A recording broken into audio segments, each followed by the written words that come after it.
Hello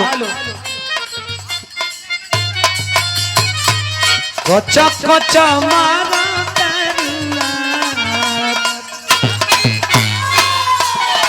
ए हो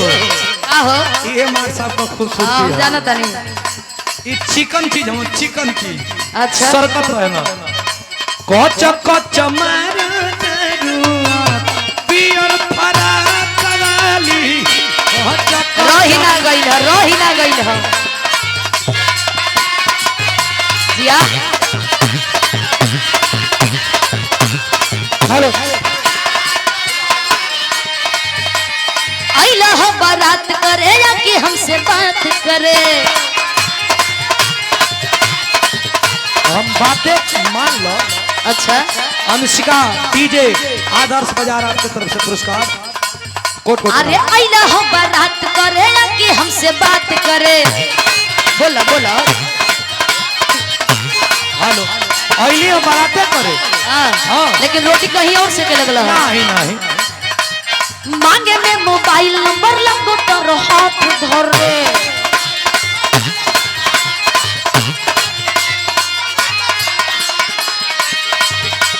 सुनो बोला गोरी फूला झारी बाड़ू तू तो है ये बने पापा के परी बाड़ू इहो पे सोचे वाला बात बा कोई शक है क्या कोई शक है ना ना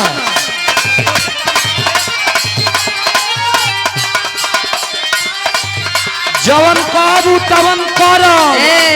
तोहर खर्चा से हम भागल ना हम हई। कुछ ना कहो हाँ हम कुछ ना कहो आ सुना हम संतोष पागल ना हई। अच्छा तो हम संतोष पागल के बहिनो ना है हाँ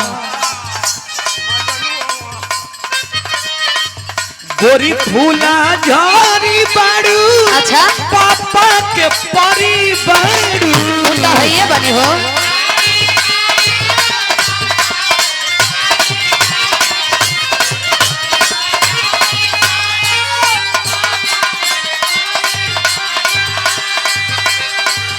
गोरी फूला झारी बाड़ू पापा के परी बाड़ू अच्छा लगल हुपा सारे तू तपा पियर फरा कवाली नजर मत लगाइए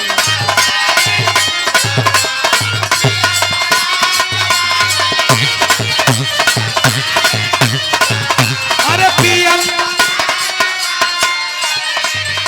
अरे कच्चा कच्चा मारा